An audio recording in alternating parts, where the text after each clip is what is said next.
አስጨናቂ ተላስገላ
ሰላም ያለው በቤቱ ነው። እውነተኛ ሰላም ያለው ከቤቱ ነው። እርዳኝ አለናው እለምንሃለው። እርዳኝ አለናው እለምንሃለው።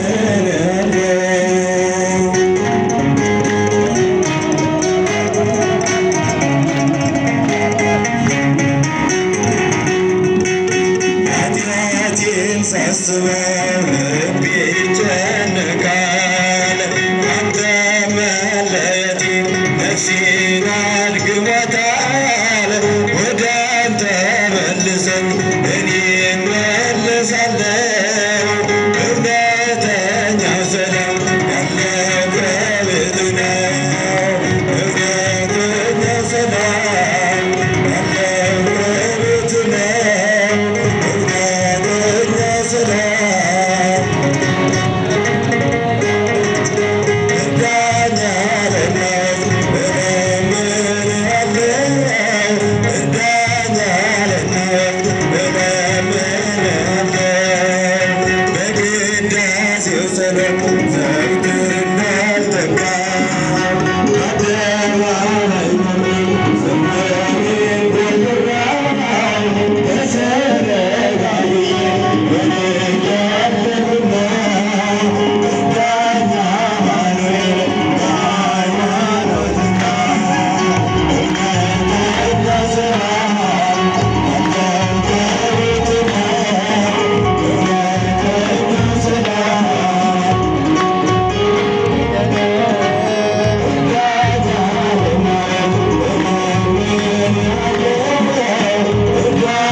የአምላክ እስትንፋስ ሕይወትን ሰጠኝ። ሕይወትን መስጠት የሚችል በሕይወት ማኖር የሚችል የወደቁትን የሚያነሳ የሞቱትን እሷ ሳይቀር የሚያነሳ እርሱ ፈጣሪ ነው። ማን ነው እርሱ? መንፈስ ቅዱስ ነው ማለት ነው። ስለዚህ መንፈስ ቅዱስ ማን ነው ለሚለው መንፈስ ቅዱስ ቅዱስማ ፈጣሪ ነው። መንፈስ ቅዱስማ ሰራጺ ነው። መንፈስ ቅዱስማ ከሦስቱ አካል አንዱ አካል ነው። መንፈስ ቅዱስማ ዓለማትን የፈጠረ አምላካችን ነው ማለት ነው። እንደ መቅዶኔዎስ መንፈስ ቅዱስን ሕጹጽ የምንል አይደለንም። መቅዶኔዎስ የተባለ መናፍቅ መንፈስ ቅዱስ ከአብና ከወልድ ያንሳል፣ እንደ አብ እንደ ወልድ አምላክ አይደለም ብሎ ተናግሮ ነበር። ለዚህም አባቶቻችን መንፈስ ቅዱስ ሕጹጽ አይደለም፣ መንፈስ ቅዱስማ አምላክ ነው ብለው መልስ ሰጠውበታል። 150 ሊቃውንት ዳውን ተናግረዋል። እዚህ ቀጥለን መንፈስ ቅዱስ ፈጣሪ ነው። ሁለተኛው መንፈስ ቅዱስ ከአብ የሰረጸ ነው። መንፈስ ቅዱስ ጌታ መሆኑን፣ መንፈስ ቅዱስ ከአብ የሰረጸ መሆኑን አባቶቻችን በሃይማኖተ አበው እንዲህ በማለት አስቀምጠውልናል። በዘወትር ጸሎታችንን የሃይማኖት መሰረት የሚለውን እንድንጸልየው ዘወትር አዘውናል። ወደ መጨረሻው አካባቢ ስትመለከቱ እንዲህ ይላል፣ ወነአምን በመንፈስ ቅዱስ እግዚእ ማሕየዊ ዘሰረጸ እምአብ ንስግድ ሎቱ ወንሰብሖ ምስለ አብ ወወልድ ዘነበበ በነቢያት። በመንፈስ ቅዱስም እናምናለን ይላል። እርሱም ጌታ መሆኑን መሰከሩ።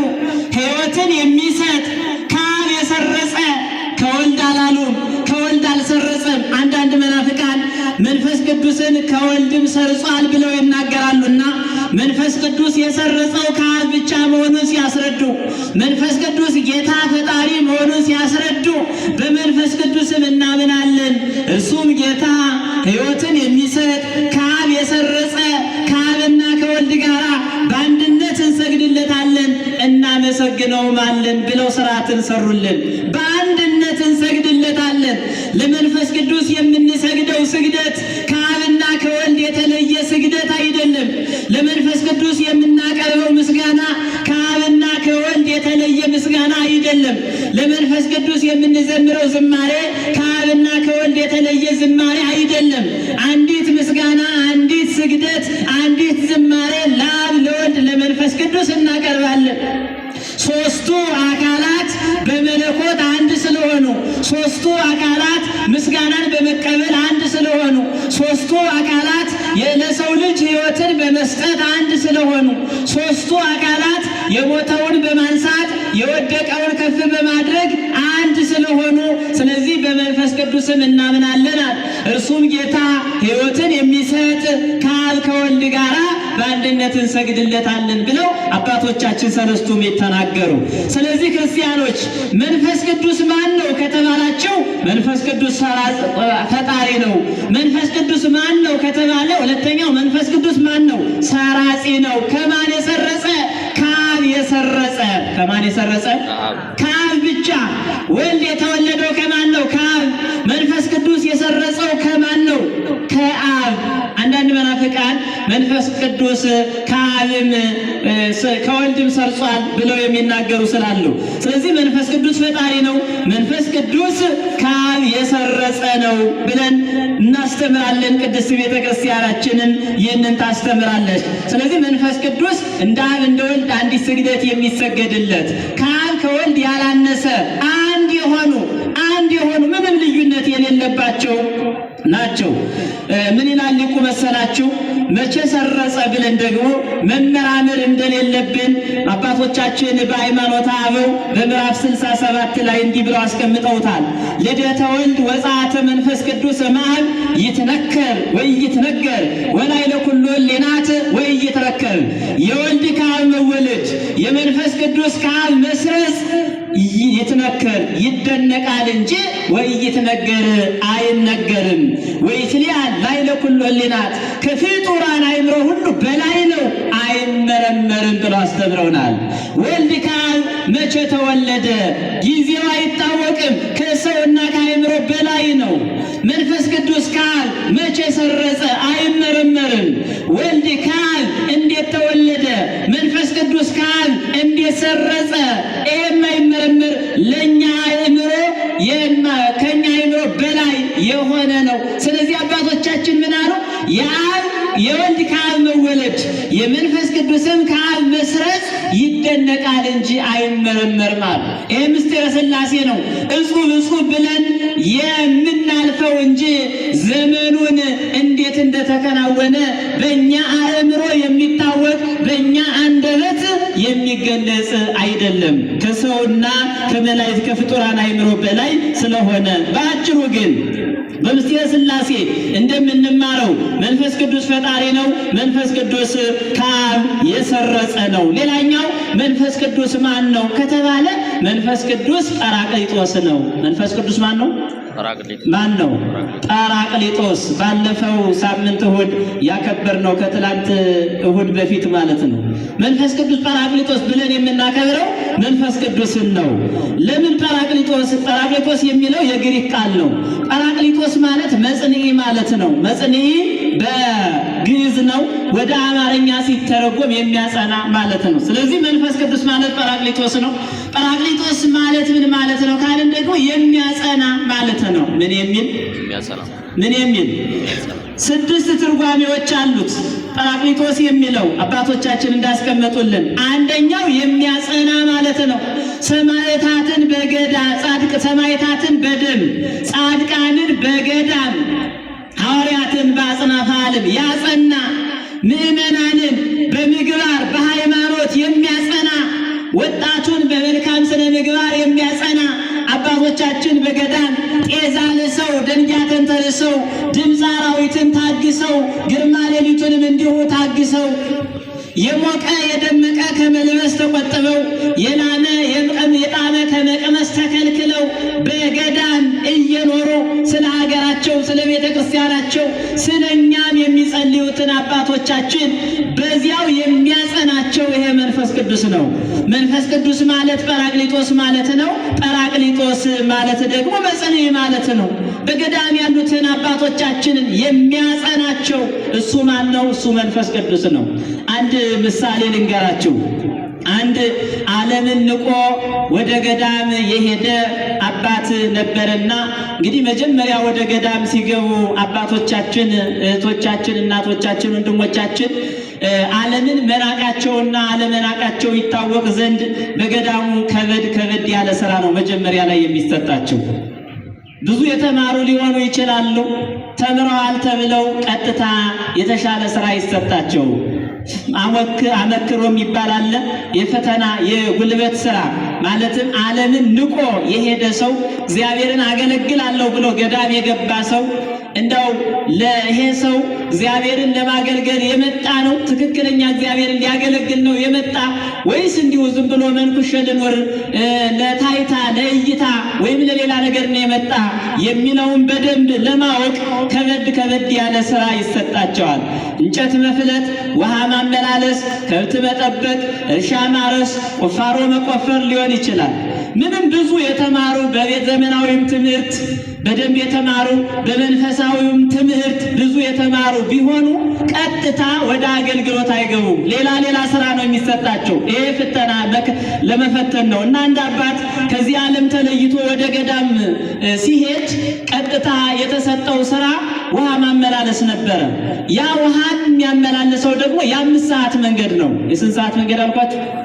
የ5 ሰዓት መንገድ ውሃውን ሂዶ የሚያመጣው 2 ሰዓት ተኩል መንገድ ይሄዳል። ከዚያ ሲመጣ ደግሞ 2 ሰዓት ተኩል ይፈጅበታል። 5 ሰዓት ማለት ነው። 2 ሰዓት ተኩል ተሸክሞ ይሄ ስራው ነው። በቃ በየቀኑ ውሃ ማመላለስ ቢያንስ ጠዋት አንድ ጊዜ እስከ 5 ሰዓት ያመጣል። ኋላ ደግሞ ከሰዓት አንድ ጊዜ ሊያመጣ ይችላል። ከዚያ በኋላ ያው ሰዓቱ ስለማይበቃ ማለት ነው። አስቡት እንኳን የ5 ሰዓት መንገድ ሂዶ ውሃ ማምጣት እኛ ከዚች እስከዚያ ድረስ ለመሄድ ታክሲ ካጣን እናማረራለን አይደል? ብዙ ነገር እንላለን። ይሄ ሰው ግን የ2 ሰዓት ተኩል ተሸክሞ ነው እኮ ውሃ ይዞ የሚመጣ። ከአቅም በላይ የሆነውን ነገር እየሰራ ሲኖር ከዕለታት በአንድ ቀን ይሄ ነገር እጅግ በጣም ከበደውና ምርር አለው። ከዛ ጌታ ሆይ ብሎ ጸለየ። እኔ አሁን ይሄው ውሃ ላመጣ እየሄድኩ ነው። እኔ ይሄን ውሃ ሳመላልስ ይሄው ብዙ ወራት ተቆጥረዋል። ግን አሁን ደከመኝ፣ ሰለቸኝ፣ ውሃ ማምጣት አልቻልኩም። አንተ ምን ይሳናል? ቀደም ሲል እስራኤላውያንን በበረሃ መና ከሰማይ ከደመና እያወረድክ ውሃ ከጭንጫ እያፈለቅ ትመግባቸው ነበረ። እኔ ዓለምን ንቄ አንተን ለማገልገል መጥቻለሁና እባክህን ከዚህ አጠገቤ ላይ ውሃ አፍልቅልኝ፣ እዛ ድረስ እንዲሄድ አታድርግ። ላንተ ምን ይሳንሃል? የዛሬን እየሄድኩ ነው።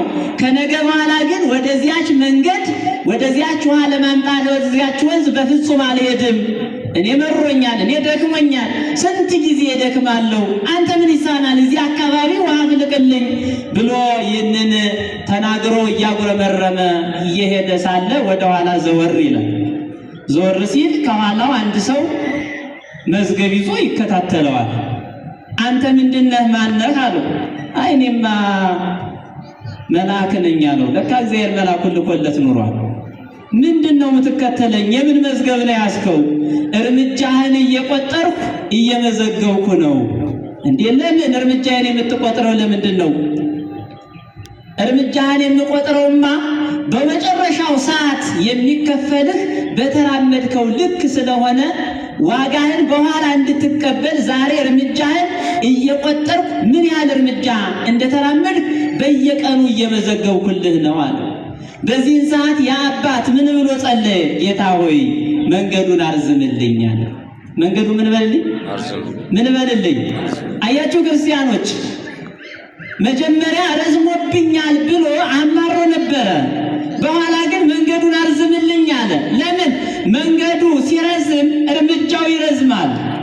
ያ ረጅሙ ጉዞ በመልአኩ እጅ ሲመዘገብለት መጨረሻ የሚከፈለው በተራመደውና በደከመው ልክ ስለሆነ ነው። ዋጋው እንዲበዛለት ክብሩ እጥፍ ድርብ እንዲሆንለት ጌታ ሆይ ምን አለኝ? ምን በለኝ አለ። መንገዱን አርዝምልኝ፣ እዚህ ጋር ውሃ አፍልቅልኝ ብዬ ነበር፣ ተሳስቻለሁ።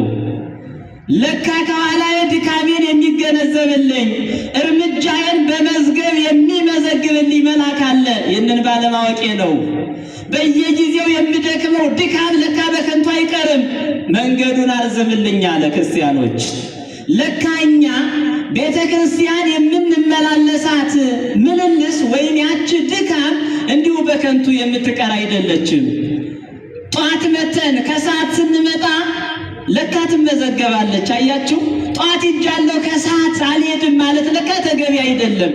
ጧት ስለተሳለምኩ አሁን ይቅርብኝ ማለት ለካ ተገቢ አይደለም። የጧቱ ጧት ተመዝግቧል፣ የማታው ደግሞ ማታ ይመዘገባል። ጧት ጸሎት አድርጊያለሁ ማታ ጸሎት አላደርግም አይባልም። የጧቱም ይመዘገባል፣ የማታውም ይመዘገባል። አያችሁ፣ በየጊዜው በየሰዓቱ በየደቂቃው የምንሰራው ስራ የምናደርገው በጎ ነገር ሁሉ ለካ ይመዘገባል። መጨረሻ ላይ ለካ የሚከፈለን በሰራነው ልክ ነው፣ በደከምነው ልክ ነው። አያችሁ ክርስቲያኖች፣ ቅዳሴውን አስቀድሻለሁ፣ ዝማሬውን አልሰማም፣ ቅዳሴው ይበቃኛል፣ ወንጌሉ ይበቃኛል ብለን ቅዳሴ አስቀድሰን ተአምሯንም ሰምተንም ሳንሰማ ልንሄድ እንችላለን። ለካ የተአምሩ ሳይመዘገብ ይቀራል። ለካ የዝማሬው ሳይመዘገብ ይቀራል። ለካ የትምህርተ ወንጌሉ ሳይመዘገብ ይቀራል። ኪዳኑን አስደርሰን ማይሌቱን ቁመን ኪዳኑን አስደርሰን ቅዳሴውን አስቀድሰን ዝማሬውን ዘምረን ትምህርተ ወንጌሉን እንዲሁ አጠቃለን መጨረሻ ተባርከን ስንሄድ ለካ ለሁሉም ነው። አስቀድሰሃል፣ ማይሌት ቁመሃል፣ ኪዳን አስደርሰሃል፣ አስቀድሰሃል፣ ዘምረሃል፣ አመስግነሃል፣ ትምህርቱን ወንጌሉን ሰምተሃል ተብሎ ለካ ሰዓቱ ሁሉ ይመዘገባል። ለካ ሰዓቱ ሁሉ ይመዘገባል።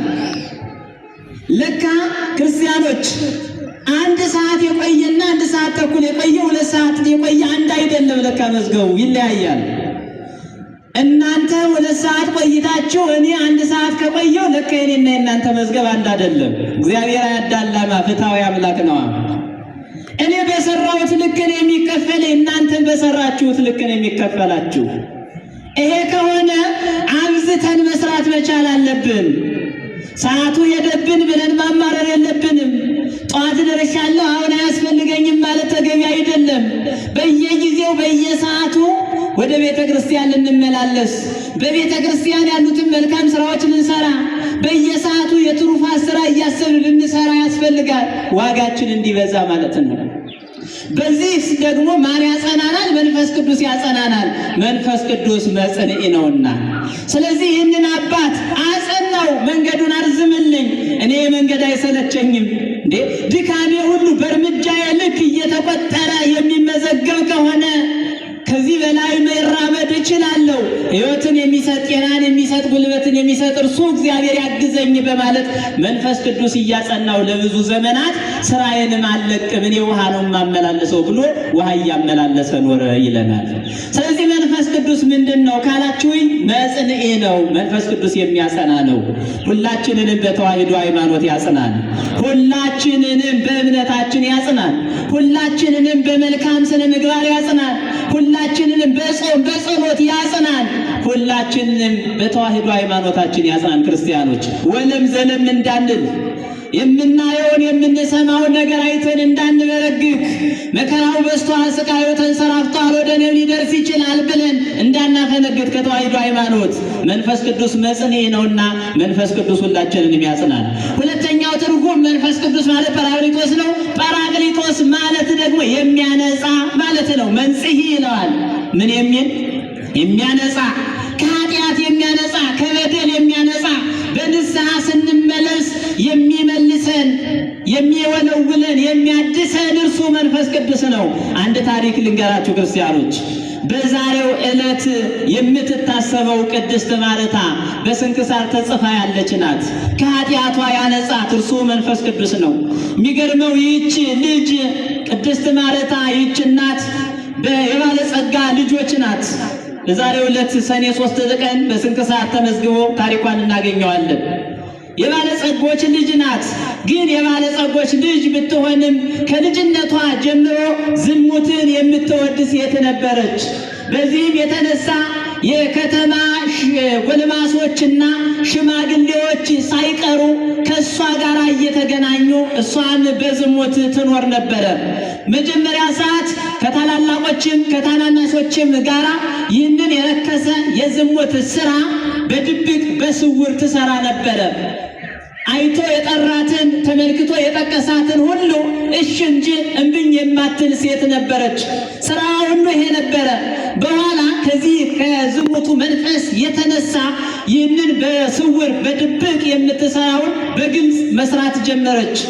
ነውሯን እንደ ክብር ቆጥራ የሚናገሯትን ተይ፣ ይሄ የረከሰ ስራ ነው፣ ልክ አይደለም፣ አይደለም፣ አንቺን እናት አባትሽን ሁሉ የሚያሰድብ ምን አይነት ልጅ ቢወልዱ ነው ተብለው እነሱን ሁሉ የሚያስወቅስ ነው፣ ተይ ብትባል በፍጹም አልተውም አለች።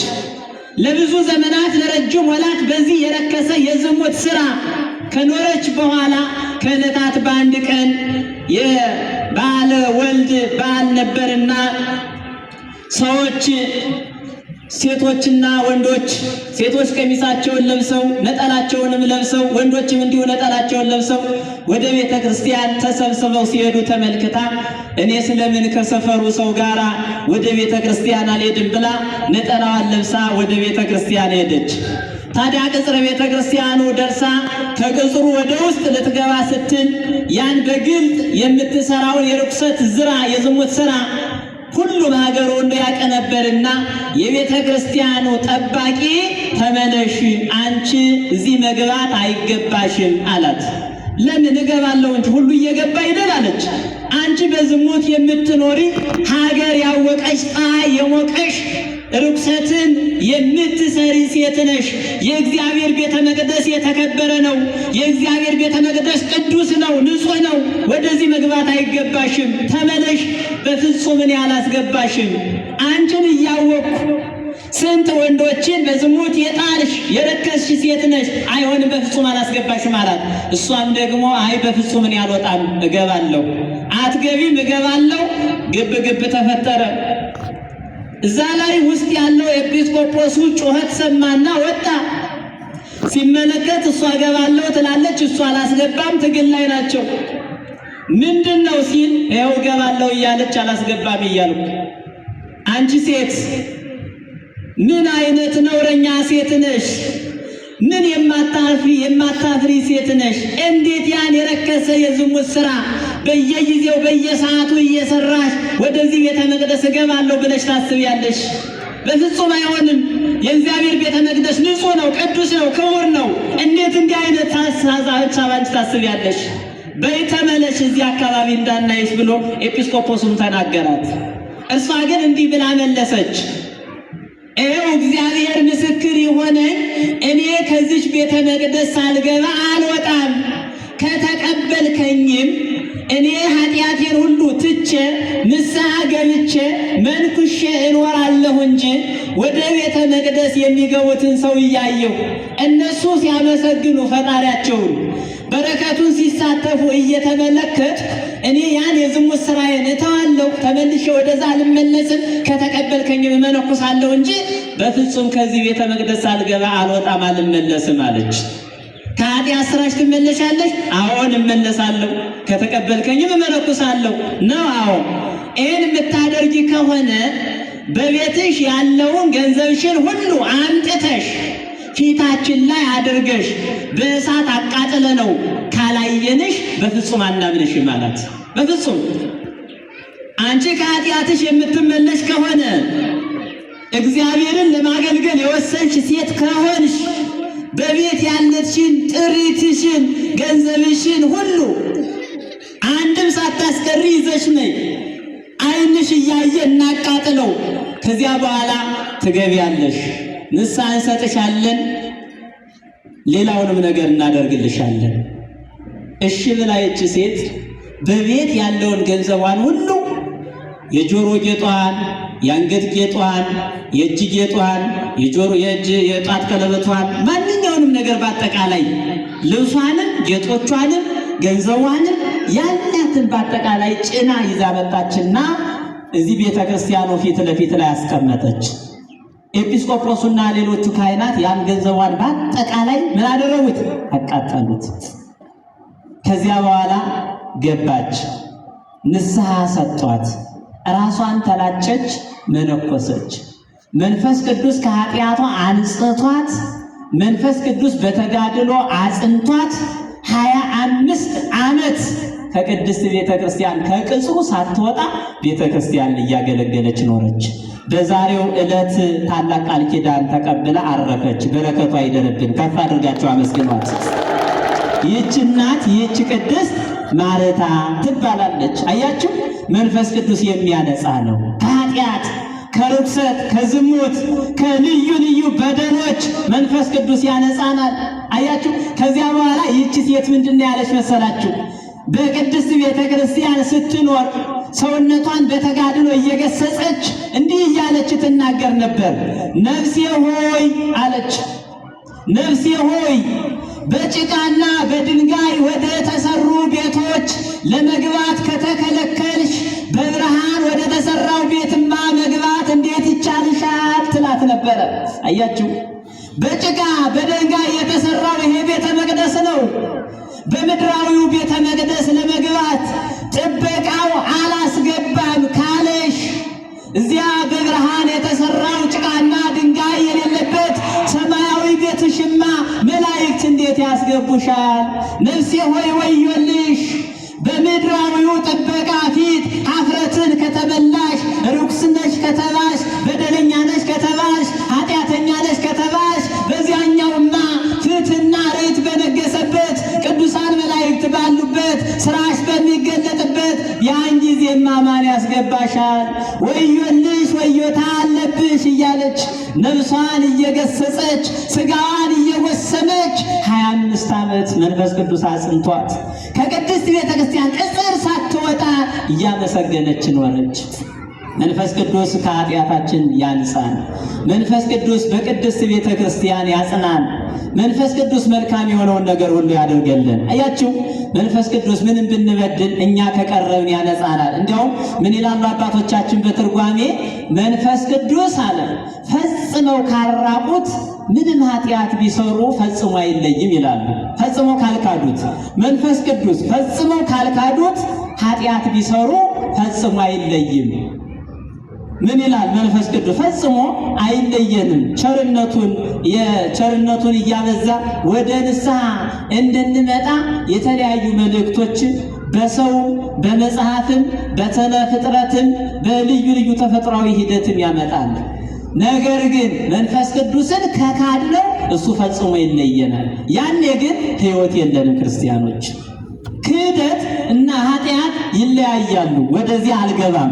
በአጭሩ መንፈስ ቅዱስ ጰራቅሊጦስ ነው። ጰራቅሊጦስ ማለት ደግሞ መንጽሒ ማለት ነው። የሚያነጻ ከኃጢአት የሚያነጻ ነውና ከኃጢአታችን በቸርነቱ ያንጻል። መንፈስ ቅዱስ ሌላኛው ትርጉሙ ጰራቅሊጦስ የሚለው ናዛዚ ማለት ነው። የሚያረጋጋ የሚል ትርጉም ያለው ክርስቲያኖች ሰውን ዛሬ ማረጋጋት አቅቶታል፣ ተስኖታል። የሚያረጋጋን ጠፍቷል። ለጊዜው የሚያረጋጋ ሊኖር ይችላል። ፈጽሞ ግን የሚያረጋጋን የለም። ውስጣችን ይረበሻል። በምንሰማው በምናየው ነገር ሁሉ እንረበሻለን። ሰዎች ሊያረጋጉን አልቻሉም። ጊዜያዊ ተስፋ ይሰጡናል። ተስፋቸው ግን ዘለቄታ ስለሌለው ብዙዎቻችን መረጋጋት አልቻልንም። የብዙዎቻችን ልብ ህመምተኛ ነው። የብዙዎቻችን ልብ የታወከ ነው። የብዙዎቻችን መንፈስ የተረጋጋ አይደለም። መንፈስ ቅዱስ እውነተኛው አረጋጊ ነውና ወደ ሕይወታችን መጥቶ ሁላችንንም ያረጋጋል። ቤተ ክርስቲያናችን መንፈስ ቅዱስ ያረጋጋልን። ሀገራችንን መንፈስ ቅዱስ ያረጋጋልን። ሕዝባችንን መንፈስ ቅዱስ ያረጋጋልን። ሁላችንን መንፈስ ቅዱስ ያረጋጋልን። ከዚያ በፊት ሐዋርያት አይረጋጉም ነበር። መንፈስ ቅዱስ ከወረደላቸው በኋላ ግን ልባቸው ተረጋግቶ ያለ መሸበር ያለ መፍራት ወንጌልን በድፍረት መመስከር ማስተማር ችለዋል። ስለዚህ መንፈስ ቅዱስ ማለት ባጭሩ የሚያረጋጋ ማለት ነው። ሌላኛው መንፈስ ቅዱስ ማለት መስተፍስሒ የሚያስደስት። መንፈስ ቅዱስ ጰራቅሊጦስ ነው። ጰራቅሊጦስ ማለት መስተፍስሒ የሚያስደስት ማለት ነው። የተጨነቁትን የሚያስደስት፣ ያዘኑትን የሚያስደስት፣ ደስታ ለሌላቸው ደስታ ለጠፋባቸው ደስታ የሚሰጥ፣ በትዳር መካከል የጠፋውን ደስታ የሚመልስ እርሱ መንፈስ ቅዱስ ነው። በቤተሰብ መካከል የጠፋውን ደስታ በቤት የጠፋውን ደስታ የሚመልስ ደስታን የሚሰጥ ከትንሽ እስከ ትልቅ ድረስ ደስታን የሚሰጥ የደስታ ምንጭ የደስታ ባለቤት እርሱ መንፈስ ቅዱስ ነው። ስለዚህ መንፈስ ቅዱስ ማለት ጰራቅሊጦስ ማለት ነው። ጰራቅሊጦስ ማለት ደግሞ መስተፍስሒ ማለት ነው። አራተኛው የጰራቅሊጦስ ትርጉም ከሳቲ ማለት ነው። ገላጭ፣ ምስጢር ገላጭ። ቀደም ሲል ለአባቶቻችን ነቢያት ትንቢትን የገለጸ ኋላም ለሐዋርያት ወንጌልን ገልጸው እንዲያስተምሩ 71 ቋንቋ የገለጸላቸው ከዛም ለሊቃውንት ወንጌልን አብራርተው እንዲያስተምሩ ምስጢር የገለጠላቸው ለአባቶቻችን ነቢያት ትንቢት የተናገሩትን ሐዋርያት የሰበኩትን ሊቃውንት ያብራሩትን በሕይወት እንዲኖሩት በጾም በጸሎት ተወስነው በሕይወታቸው እንዲገልጡት መንፈስ ቅዱስ የገለጠላቸው ነውና መንፈስ ቅዱስ ከሳቲ ይባላል። ምስጢርን የሚገልጽ እርሱ ነውና። ሌላኛውና የመጨረሻው መንፈስ ቅዱስ ማለት ጰራቅሊጦስ ነው። ጰራቅሊጦስ ማለት ደግሞ መስተስሪ ማለት ነው። መስተስሪ ማለት ይቅር የሚል ማለት ነው። ይቅር የሚል ያጠፋነውን ጥፋት ይቅር የሚል የበደልነውን በደል ይቅር የሚል ስህተታችንን ሁሉ ይቅር የሚል ይቅር በለን ብለን ስንመጣ ይቅር የሚለን ማረን ስንለው የሚምረን እርሱ ማን ነው ካላችሁኝ፣ እርሱ መንፈስ ቅዱስ ነው። ሌላኛው መንፈስ ቅዱስ አራተኛው የቅድስና ምንጭ ነው ማለት ነው። ታላቁ የቤተ ክርስቲያናችን ሊቅ ቅዱስ አባ ጊዮርጊስ ዘጋስጫ በመጽሐፈ ምስጢር እንዲህ በማለት ይናገራል።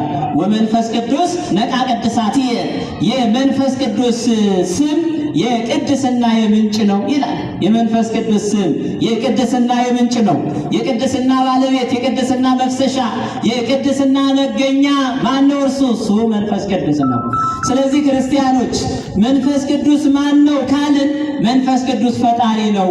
መንፈስ ቅዱስ ማን ነው ከተባለ መንፈስ ቅዱስ ከአብ የሰረጸ ነው። መንፈስ ቅዱስ ማን ነው? መንፈስ ቅዱስ ጰራቅሊጦስ ነው። መንፈስ ቅዱስ ማን ነው? መንፈስ ቅዱስ የቅድስና ምንጭ ነው ብለን በአጭሩ መመለስ እንችላለን። ይሄ መንፈስ ቅዱስ ነው እንግዲህ ለሐዋርያት የወረደ። ሁለተኛው ለምን ወረደ ነው። ለሐዋርያት የወረደው መንፈስ ቅዱስ ነው። ለምን ለሐዋርያት ወረደ ካልን ሶስት ነገሮችን በአጭሩ እንመለከታለን።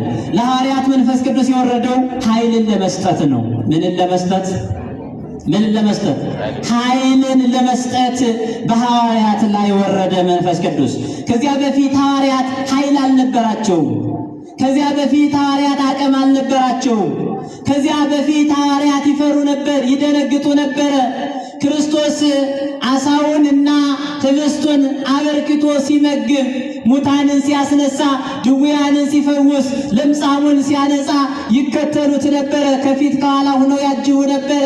መከራ ሲመጣ ደግሞ ይሸሹ ነበረ፣ ይፈሩ ነበር፣ ይደነግጡ ነበር። ኃይል አልነበራቸውም። ቅዱስ ጴጥሮስን እንኳ ክርስቶስ ስለሞቱ በሚናገርበት ሰዓት ጌታ ሆይ ሁሉም ትተው ቢሸሹ እንኳ እኔ ካንተ ጋር እሞታለሁ እንጂ በፍጹም ትቼህ አልሸሽም ብሎ ተናግሮ ነበር። በኋላ ግን ጌታ ሲያዝ 3 ጊዜ ካደው። ክርስቶስ እንደተናገረ ዶሮ ሳይጮህ 3 ጊዜ ትክደኛለህ እንዳለው። አያችሁ፣ ይሄ ማለት ጴጥሮስ ለካ ስለ ክርስቶስ ለመመስከር ኃይል አልነበረውም፣ ገና አቅም አልነበረውም። ይፈሩ ነበር፣ ይደነግጡ ነበረ፣ ልቡናቸው አልተረጋጋም ነበረ። ታዲያ ይሄ መንፈስ ቅዱስ ለሐዋርያት የወረደው ከዚያ በፊት ይፈሩ እንደነበረው እንዳይፈሩ ነው። ስለ ክርስቶስ ትንሣኤ ሲያስተምሩ እንዳይደነግጡ ነው። ስለ ክርስቶስ ወንጌል ሲመሰክሩ ባላውያን ነገሥታት በመናፍቃን ጳጳሳት ፊት ሲቆሙ እውነቱን እውነት ሐሰቱን ሐሰት ብለው በጥባት ያለ ፍርሃት እንዲናገሩ መንፈስ ቅዱስ ኃይልን ለመስጠት በሐዋርያት ላይ ወረደ። በግብረ ሐዋርያት ምዕራፍ 1 ቁጥር 8 ላይ ስታነቡ እንዲህ የሚል ቃል ታገኛላችሁ። መንፈስ ቅዱስ በእናንተ ላይ በወረደ ጊዜ ኃይልን ትቀበላላችሁ፣ በኢየሩሳሌምና በይሁዳ በሰማርያ ሁሉ እስከ ምድር ዳርቻ ድረስ ምስክሮቼ ትሆናላችሁ። አያችሁ፣ መንፈስ ቅዱስን ከተቀበሉ በኋላ ሐዋርያት በኢየሩሳሌምና በይሁዳ በሰማርያ ሁሉ፣ ይህ ብቻ አይደለም፣ እስከ ምድር ዳርቻ ድረስ ምስክሮቼ ትሆናላችሁ። ደግሞ ምስክሮቹ ሆነዋል። መንፈስ ቅዱስን ከተቀበሉ በኋላ ከብልሃት ታድሰዋል፣ በአእምሮ ጎልምሰዋል። ቋንቋ አንድ ቋንቋ ያውቁ ነበረ። 71 ቋንቋ ተገልጾላቸው በየሀገሩ ሁሉ ቋንቋ ማስተማር ጀምረዋል። ከዚያ በፊት ለመናገር ያፍሩ፣ ይፈሩ፣ ይደነግጡ ነበረ። አሁን ግን ሰይፍ ቢያሳዩአቸው፣ እሳት ቢያሳዩአቸው፣ ሳር ቢያበሏቸው፣ አንገታቸውን ቢቀሏቸው፣ እጆቻቸውና እግሮቻቸውን ቢቆርጧቸው የማይፈሩ የማይደነግጡ ሆነዋል። ለምን? መንፈስ ቅዱስ ኃይል ስለሆናቸው እውነትን ከመናገር ወደ ኋላ አላሉም። እንዲያውም ምን ይላል መሰላችሁ? በግብረ ሐዋርያት ምዕራፍ 4 ቁጥር 33 ላይ መንፈስ ቅዱስን ከተቀበሉ በኋላ እንዴት በጥባት ይመሰክሩ እንደነበረ እንዲህ በማለት መጽሐፍ ቅዱስ ያስረዳናል። ሐዋርያትን የጌታችን የኢየሱስ ክርስቶስን ትንሣኤ በታላቅ ኃይል ይመሰክሩ ነበር ይላል። የክርስቶስን ትንሣኤ በታላቅ ኃይል ይመሰክሩ ነበር። ያለ ፍርሃት፣ በታላቅ ኃይል፣ ያለ መፍራት ማለት ነው። እውነትን እውነት ብሎ በመናገር በከሃዲያኑ ነገሥታት ፊት ጣዖት የሚያመልኩትን ለጣዖት አትስገዱ፣ እግዚአብሔርን አትካዱ ብለው ስለ ክርስቶስ ትንሣኤ በግልጥ በታላቅ ኃይል ሐዋርያት ይመሰክሩ ነበረ። ስለዚህ ለምን ወረደ ከተባለን መንፈስ ቅዱስ ለሐዋርያት የወረደው ምን ለማለት ነው? ኃይልን ለመስጠት። ዛሬም ክርስቲያኖች መንፈስ ቅዱስ ያደረበት ሰው፣ መንፈስ ቅዱስን የተቀበለ ሰው፣ መንፈስ ቅዱስ ኃይልን የሰጠው ሰው እውነትን ከመናገር ወደ ኋላ አይልም። እውነትን አይደብቅም። በእውነት ፈንታ ሐሰትን አይናገርም። ዛሬ በዓለማችን እውነት ተደብቃለች፣ ሐሰት ነግሷል። የምናየው ሌላ፣ የምናወራው ሌላ፣ የሚደረገው ሌላ፣ የምንናገረው ሌላ። አያችሁ፣ ይህ መንፈስ ቅዱስ መገለጫ አይደለም። መንፈስ ቅዱስ ያደረበት ሰው ኃይልን ተጎናጽፎ እውነትን እውነት ብሎ ያየውን ይመሰክራል። የሰማነውን እንናገራለን፣ ያየነውንም እንመሰክራለን ብሎ መጽሐፍ እንደተናገረ መንፈስ ቅዱስ ያደረበት ሰው እውነቱን አይደብቅም፣ እውነቱን አይሸሽግም። ሐሰቱን ሐሰት ነው፣ እውነቱን እውነት ነው ብሎ ይናገራል።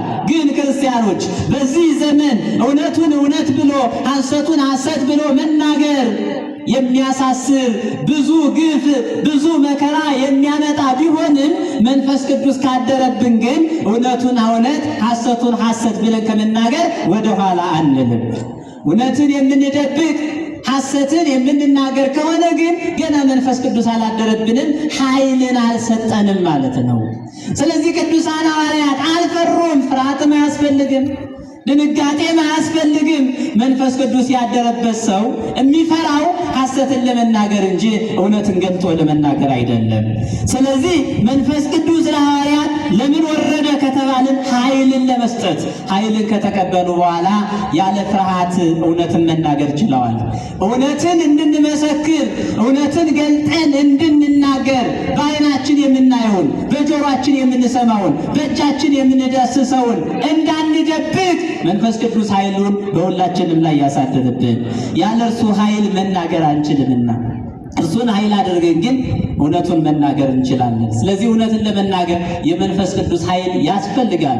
መንፈስ ቅዱስ በሁላችንም ላይ ኃይሉን ያሳድርብን። መንፈስ ቅዱስ በሁላችንም ላይ ኃይሉን አሳድሮ እውነቱን መናገር ከቻልን የሚበረግገው፣ የሚደነግጠው፣ የሚፈራው፣ የሚታወቀው ዓለም ሁሉ ወደ ሰላምና ወደ ጸጥታ የሚመጣ ስለሆነ፣ ሁለተኛው መንፈስ ቅዱስ በሐዋርያት ላይ ለምን ወረደ ካልን ሐዋርያትን ለማጽናት ነው የወረደው። ምን ለማለት ለማጽናት፣ ሐዋርያትን ለማጽናት ነው የወረደው መንፈስ ቅዱስ። ከዚያ በፊት ሐዋርያት አልጸኑም ነበር። ገና ቅድም እንደነገርኳችሁ መልካም ነገር ሲያዩ ከክርስቶስ ጋር ይሆናሉ፣ መከራ ሲመጣ ደግሞ ከክርስቶስ ይሸሻሉ። ገና አልጸኑም ነበር፣ ይደነግጡ ይፈሩ ነበረ። መንፈስ ቅዱስ ግን አጽናኝ ነው። በወንጌል ሊያጸናቸው፣ በተጋድሎ ሊያጸናቸው መንፈስ ቅዱስ ለሐዋርያት ወረደላቸው። አያችሁ ክርስቲያኖች፣ ከዚያ በፊት እነ ቅዱስ ጴጥሮስ ሞትን ይፈሩ ነበረ። አሁን ግን ሞትን አልፈሩም፣ ሰይፍን አልፈሩም፣ እስራትን አልፈሩም። መንፈስ ቅዱስ በሃይማኖት ስላጸናቸው የመጽሐፍ ቅዱስ ቃል ልንገራችሁ። ዳሩ ግን እኔ ከአብ ዘንድ የምልክላችሁ አጽናኝ ይላል። አጽናኝ ማን? መንፈስ ቅዱስ። እኔ ከአብ ዘንድ የምልክላችሁ አጽናኝ፣ እርሱም ከአብ የሚወጣ የእውነት መንፈስ በመጣ ጊዜ እርሱ ስለ እኔ ይመሰክራል በማለት አምላካችን እግዚአብሔር ለቅዱሳን ሐዋርያት አስቀድሞ ነግሯቸዋል። አጽናኝ ነው ያላቸው። እዚህ ላይ ሶስት ነገሮችን እንረዳለን። አንደኛ መንፈስ ቅዱስ አጽናኝ መሆኑን፣ ሁለተኛ መንፈስ ቅዱስ ከአብ የሰረጸ መሆኑን፣ ሶስተኛው መንፈስ ቅዱስ የእውነት መንፈስ መሆኑን።